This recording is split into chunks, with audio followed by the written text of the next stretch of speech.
Fong An? Yes. Yeah. Can we invite people in already? Yes, people already in as attendees. Okay. Yeah. Thank you. Thank you. Thank you. So let's start. Okay. Good morning, everyone. Welcome to the third International Day of the Girls celebration and launch of the Girls Leadership Index by the ASEAN Commission on the Promotion and Protection of the Rights of Women and Children and Plan International Asia Pacific. I am Raven De La Paz, Regional Advocacy and Civic Engagement Advisor from Plan International Asia Pacific, and I will be your MC for today's exciting event. I mentioned that this is the third of this kind of event, but this is actually the first time that we're doing it hybrid with some of us here in the ASEAN Secretariat Office in Jakarta. So again, I'd like to thank our partners from the ASEAN Secretariat for hosting us. It's actually refreshing to, meet people in person after those 2 years of having this event done purely online. But of course, we are equally delighted to have our colleagues from different country offices, our CSO partners, participants from UN agencies, embassies, and of course, most especially our young people who are participating online.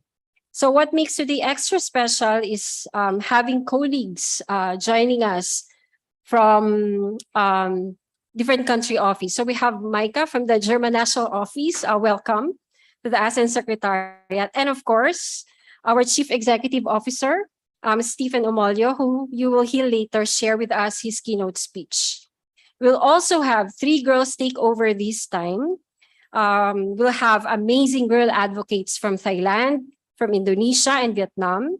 And just a quick background for those who are not aware of what Girls Takeover is.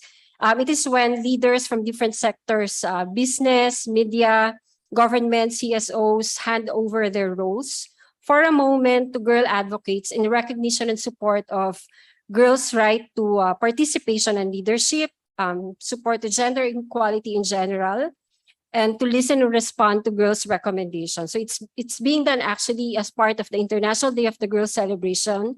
And although it's already November and the IDG is October, we're still celebrating it as we should. We should celebrate daily. And we want that kind of intergenerational conversation, mentoring, and mutual support to happen beyond the ceremony and the IDG. So how do we actually do that? How do we make it, more regular? Is something that we can learn from the report that will be shared today. So before we begin introducing our speakers and resource persons, we would like to remind everyone that we have safeguarding focal persons in the room online. So kindly look for Zoom IDs with safeguarding beside their names. Feel free to approach them, send them a message. If there's anyone who would feel uncomfortable, encounter any form of discrimination, especially our youth participants. And then, of course, participants are encouraged to type your inputs and reactions and feedback, comments in the chat box. Even if the speakers or the resource persons are speaking, we'd like to really hear from you. We'd like to make this as interactive as possible.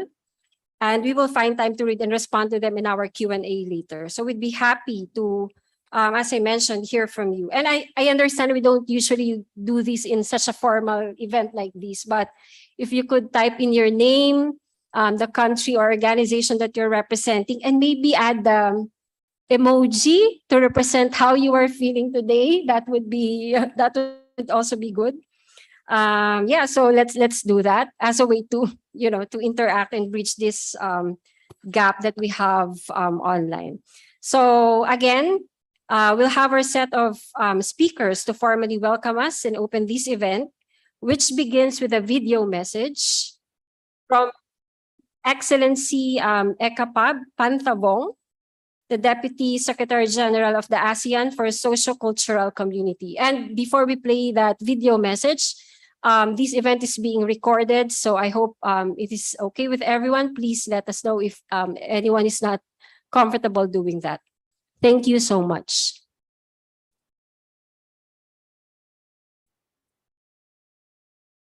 Excellency Janti Kusuma Wadani, Vice Chair of the ASEAN Commission on the Promotion and Protection of the Rights of Women and Children, Excellencies, Permanent Representatives of ASEAN Member States to ASEAN, Ms. Bajasri Dango, Regional Director, Plan International to Asia Pacific, representatives of the ACWC and the other ASEAN sectoral bodies, representatives from the ASEAN dialogue partners, UN agencies, and other international organizations, as well as the civil society organizations, girls representatives and delegates, ladies and gentlemen, good morning.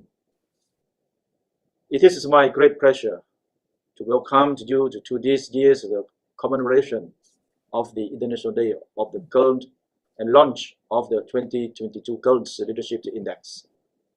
Let me express my sincere appreciation to the ACWC for co-organizing this yearly event together with the Plan International to advance the rights of children and to protect girls' empowerment in ASEAN.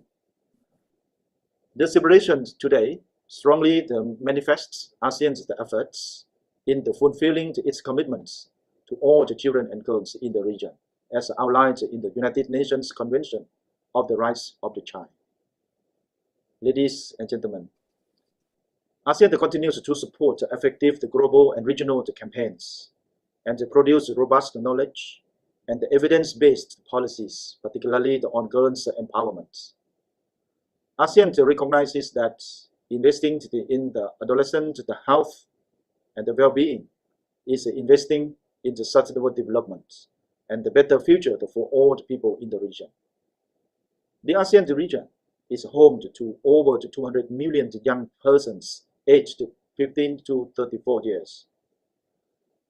ASEAN has made much progress in leveraging the regional cooperation to strengthen the leadership roles of girls.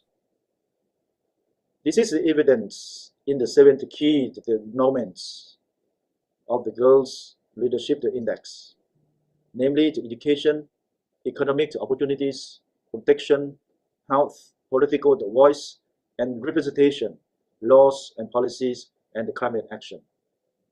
In the 2022 Pacific Girls Leadership Index report, Singapore, Thailand, and the Philippines were ranked the top 3 among the 19 countries covered by the report.